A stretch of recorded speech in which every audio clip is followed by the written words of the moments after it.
question is that the amendment be agreed to, and in continuation I return the call to the honourable member for Dunkley. Thank you, Deputy Speaker. The Albanese Labor Government has made no secret of our commitment to strengthening Medicare. We came to government with a clear understanding that Medicare is one of Australia's greatest achievements. It reflects our values as a nation that every Australian should be able to access health care when they need it, regardless of their income, their postcode or their circumstances. But we also recognise that Medicare had been under significant pressure. Australians were finding it harder to access bulk billing services, general practices were struggling with rising costs, and families were increasingly worried about the cost of seeing a doctor. That is why our government has delivered the single largest investment in Medicare's history. Our record $8.5 billion investment is strengthening Medicare, supporting patients, training more doctors and nurses and helping more Australians so they can access affordable care close to home. The legislation before the House today complements that investment. Primary care incentive programs are a vital part of how governments support the delivery of health care. They encourage best practice, improve access to services and provide financial support to the doctors, nurses and practices that Australians rely upon every day. Programs such as the Medicare Bulk Billing Practice Incentive Program are already helping to make health care more affordable for millions of Australians. However, these programs have not always had the clear legislative foundations necessary to support their long-term administration and integrity. This legislation addresses that issue.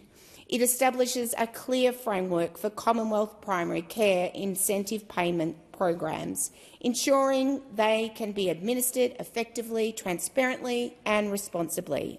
It provides strong mechanisms to protect public funds, enforce compliance and maintain the integrity of programs that support healthcare delivery across the country. Importantly, it also provides a framework that can support future primary care initiatives as Australia's health system continues to evolve. This is sensible legislation. This is practical legislation, and it's legislation that supports the broader objective of ensuring Medicare remains strong for generations to come.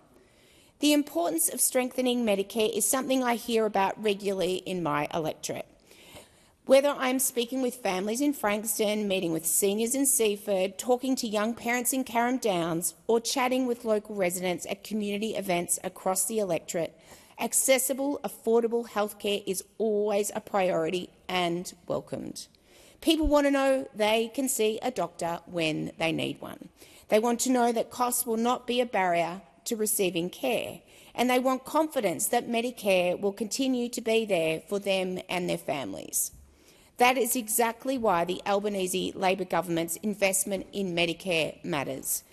We are already seeing results.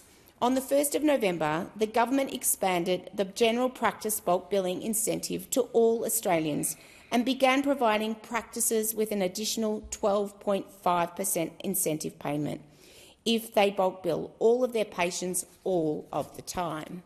This was a major reform.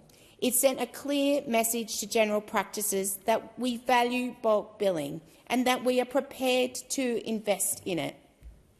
And the results are already becoming clear.